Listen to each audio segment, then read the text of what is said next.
Hello and welcome to TAA Conversations on Art and Peace. I'm truly honored to welcome our guest today, Paul Sutin. Paul is a distinguished composer, producer, and educator whose career beautifully embodies the transformative power of art in fostering peace. Born in Windsor, England, Paul has composed more than 100 songs and soundtracks. His acclaimed collaboration include 1984 albums Separvin and Voyages with Steve Howe of the band Yes, featuring the Billboard charting track Polar Flight. Since 1988, Paul has served as president of the International Yehudi Menuhin Academy, where he has worked to preserve the legacy of violin masters, nurtured emerging talent, and promote musical dialogue across cultures. He was former musical director of the Phil Collins Little Dreams Foundation, supporting gifted young artists, and the former lead of the Media and Communications program at Webster University in Geneva. Paul, welcome and thank you for being with us. Thank you, Sam. It's an honor to be here. Very happy to see you, and it's great to be here. Well, we're excited to have you, and I'm going to jump right into the first question. Paul, could you share your path from your early days in Windsor to becoming a composer, a producer, and an educator known around the world? Well, I was born in Windsor, and my mother was a musician. She was a pianist, and she was also a performer and producer of operetta, English operetta. She had a big influence on me from an early age. And she especially guided me in English culture, you could say. And very early, it was the Lake poets, Byron, Wordsworth, Keats, and then the composers, the Vaughan Williams, Coleridge. And I was surrounded by that kind of music and this poetry, a bit Victorian poetry that was very inspiring, all about beauty and truth and unity. And that environment really is the first time I got a taste for, how to make music beautiful, how to be really sort of engaged in creating music. How encouraging to have your mother create that environment that nurtured and brought you where you are today. It's an incredible story. Bravo to your mother, and I'm sure she must have been so proud to follow your developments internationally. She was very strict. Nothing was ever good enough, but it was okay. I thought that was a piano teacher's requirement. Exactly. Correct. So you've collaborated with remarkable musicians over the years, from Steve Howe and Chet Baker to Phil Collins. How have those collaborations shaped your musical vision? Well, it's like by chance, by destiny, I had like a front row seat to experience some of the greatest musicians on the planet. And of course, the first thing was this: they all had a gift. It's something you can work 24 hours a day and never have that gift, that special thing. And they all had it. And what I noticed is that the higher the level of talent, the more humble they were, and the more just good people and modest. And they guided me. They showed me. I learned a lot about how to improvise, how to rely more on intuition than fabricating, composing. It was all about channeling some inspiration. And they were my role models.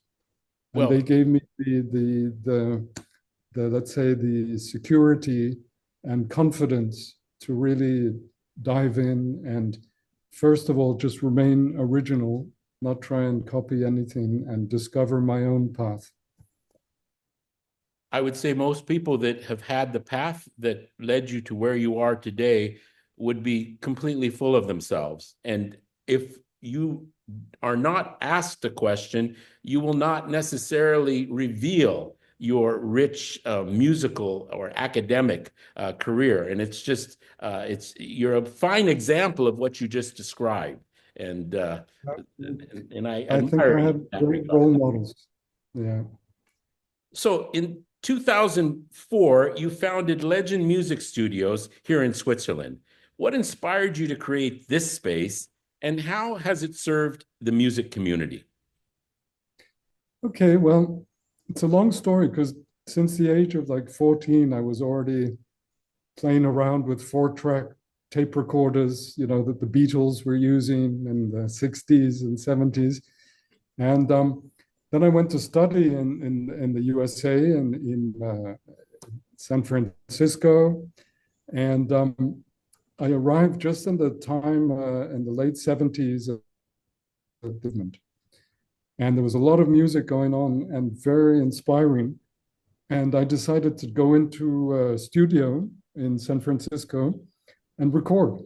Hmm. And I recorded material that I'd developed over a few years. And I found there was the perfect environment and perfect channel for me, the new age music. And so I recorded, produced an album in a studio on Russian Hill in San Francisco called, the name of the studio was Different Fur. And great environment, really relaxed. But there I already saw the latest technology. They were working with George Lucas already, and there was the LA, Hollywood production equipment. It was already quite sophisticated. And I already was introduced to state of the art production facilities. But I produced my album, and then by chance, somebody in the studio recommended me to a record label, and I recorded, and they signed me to a new age label called Real Music.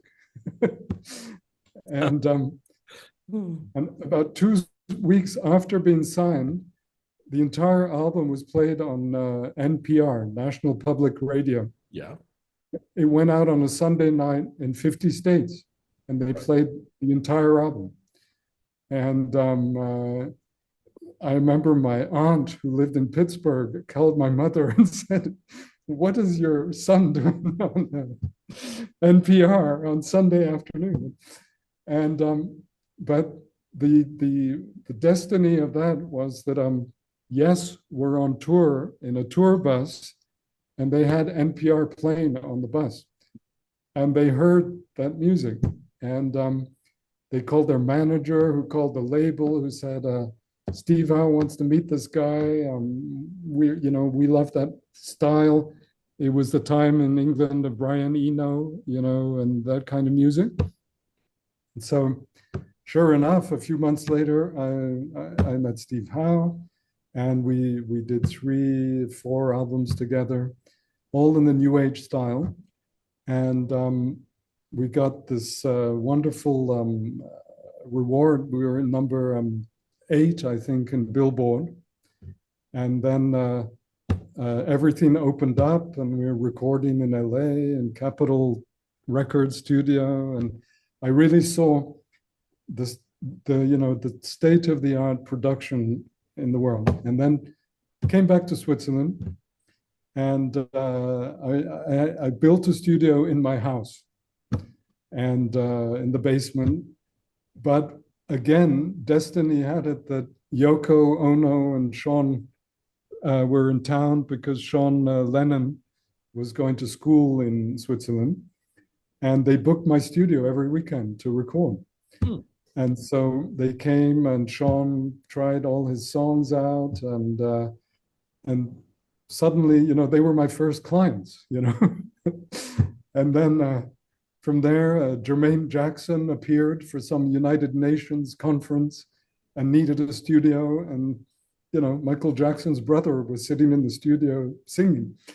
And since I'd come from LA and San Francisco and everything, I really already had worked out, how to get production like sort of state of the art, international world-class performing artists would have wanted it.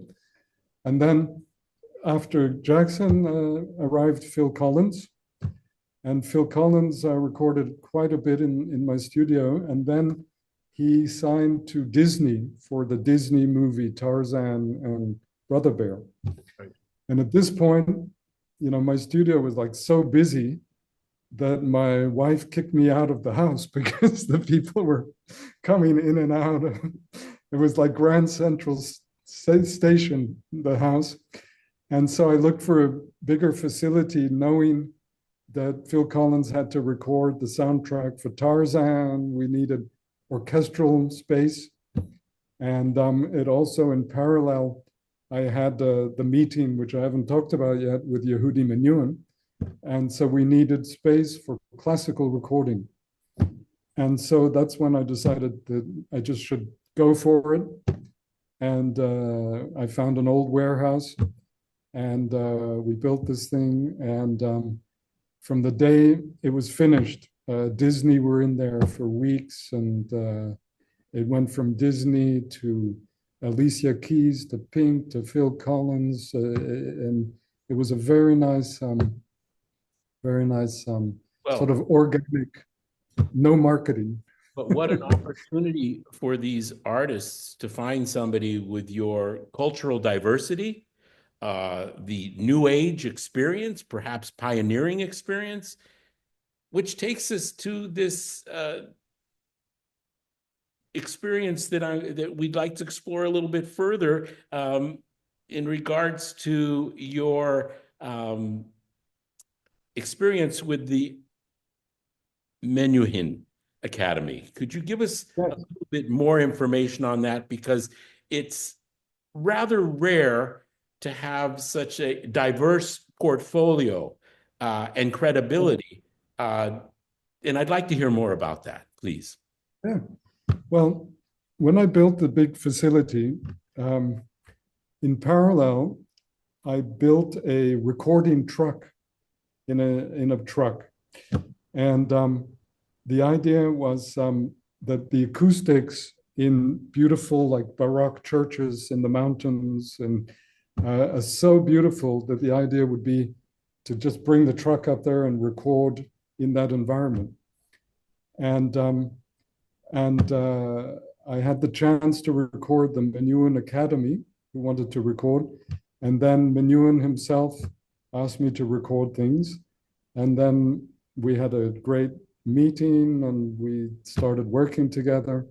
And all that led finally to my becoming the president of his academy.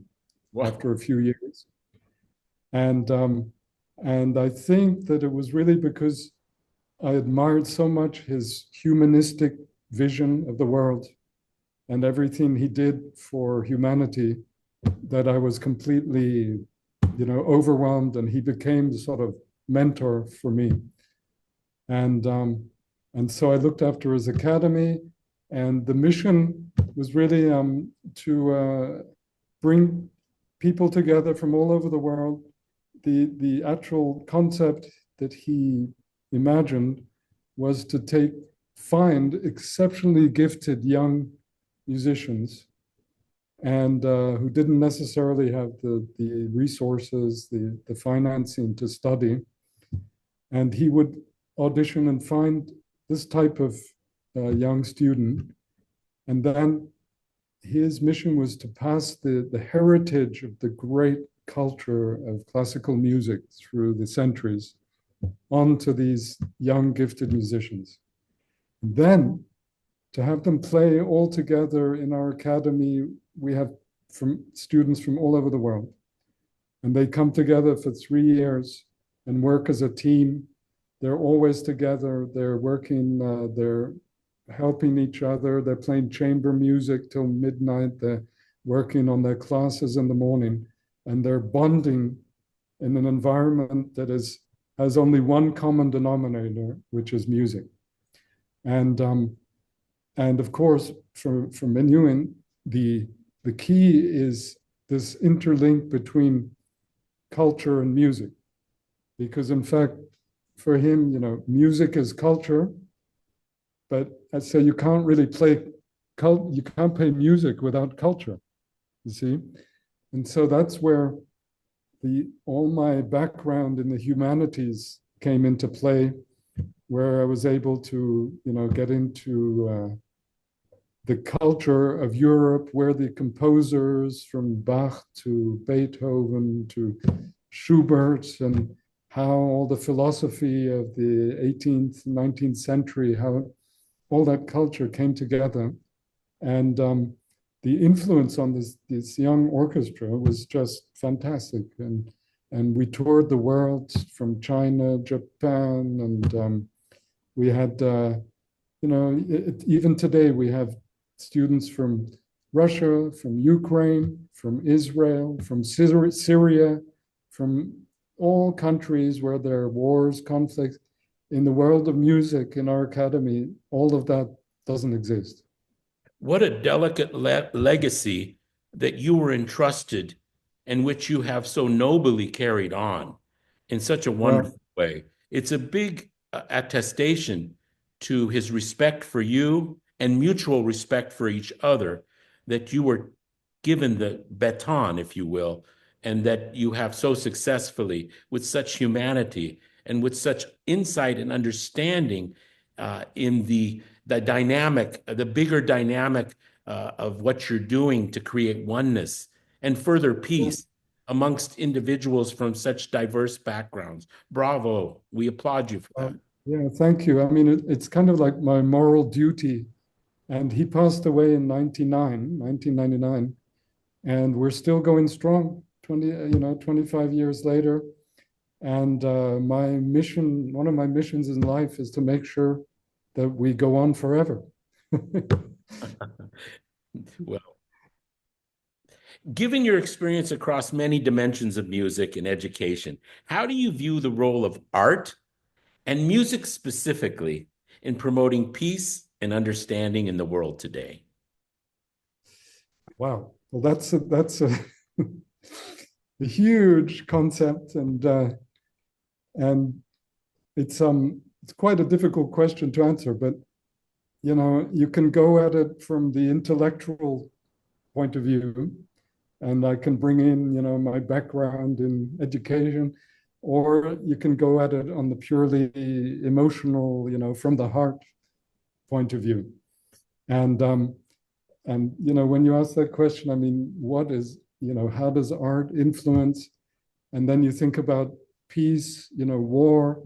And if you go the intellectual route, you're thinking about Darwinian philosophy, and eat or you'll be eaten. And the history of the world has just been a string of wars, one after the other. And then you think, what has art done to enhance, or has it been effective or not? If you start looking at the intellectual angle, and I always think about Picasso, because he did this stunning work of art called Guernica, which is an absolute masterpiece of draftsmanship and just stunning beauty. And when you think they made a replica, a tapestry of Guernica, which is in the United Nations in New York, and that has been hanging there since the foundation of the United Nations, you start really thinking about the role of art and how that Guernica influenced all the nations in the world while they're talking about peace. And you could say you can't really draw any conclusions other than he made a statement. He pointed out something, an injustice, a war, just one more war. And has it influenced or not? I don't know. I don't know. And that's a problem with art is if you take film, the seventh art, movies, when you look at all the most sort of popular movies, they're all like war movies, and you think again, what is the role of this? Is it to draw attention? Are you trying to appeal? Are you trying to stop? It's so multi-layer that let's say it's beyond my scope of comprehension, On, where, on the other hand, one has to appreciate the role of the artist in that process, one way or the that's, other. And that's and that is left to the artist how they want to express themselves. And we've seen where art has been used to incite uh, for good or for bad. But yes. I, I think that your wisdom in that area is profound, and I appreciate that. Well, there's a nice, I have this quote from Menuhin, because now we've talked about in general, but now if we talk about music and how it influences peace, I have this wonderful quote from Menuhin that I'll read to you because I just think it's so profound. He Mhm. says, music creates order out of chaos, for rhythm imposes unanimity upon the divergent. Melody imposes continuity upon the disjointed, and harmony imposes compatibility upon the incongruous. Yes. And that's really, that was Menuhin's mission. He felt that by giving his art, he could appease people's minds, their feelings of aggression, their feelings of revenge, or their instinctive negative feelings. And music is harmony. When And you if sit you in don't the have, when you sit in the audience, you're not asking yourself who's sitting next to me. It's a question of mass appreciation for the art, and I think that's an intended reaction of Menahin in that regard, and a tradition that you carry on. And I would go as far to say, Paul, do you have any idea how many students in the various different, let's say, projects or foundations that or academia settings that you've been in, how many students have you had the opportunity to work with over the years? yeah, well, it's funny. The other day I was thinking about that. Um, I taught like 4 modules per year for 30 years with an average of 25 students. So if you do the calculation, I don't know, but I would say at least 1,000 students I've taught over the years, and I've always had that message of the humanistic angle, and but also in my music, I regard my new age music as what I would call art therapy, and the idea is that okay, there's the message trying to provoke sensations through your art and all that, which is great. But there's an underlying sort of subconscious effect of frequencies, and they're frequencies that appease. They're frequencies that release anger and make you see things in a different way. And I spend a lot of time working on those kind of frequencies. And of course, there's a fine line between it's beauty that is frequency, which is harmony, and it all comes together. And subconsciously, you feel better and maybe provoked to make a peaceful decision about something. Beautifully put. In fact, that is the mission of the Art Association, to encourage peaceful engagement through art because of the power of art, and to be artist centric and recognize the role that artists such as yourself play in the process, which we believe is often overlooked. But let's move on to this next question. So, looking ahead, what is your vision for the intersection of music, education, and global harmony? Okay, well, that's quite, that's could be the title of a 1 month colloquium. But I would say, no, education, you can't have art and education is, is culture. Education is culture. And without culture, you can't really, I mean, it gives you the insight and the channels and the platform to be able to advance something that may be not intellectual, purely emotional. But when it comes back to instincts, every human being has that Darwinian sort of jungle eat unless you get eaten. But you know that for harmony on the planet, you want everybody to be cool, basically. And to do that, the more you can learn, the more humble you become, and the less aggressive you become, and you're able to see both sides of, or four sides of the same problem. And that's the first step towards empathy, oneness, and peace. Yeah. So yeah. finally, what message would you like to share with TAA's International Community of Artists for Peace? Well, first of all, the first message is thank you, Sam, for making this possible, all of this.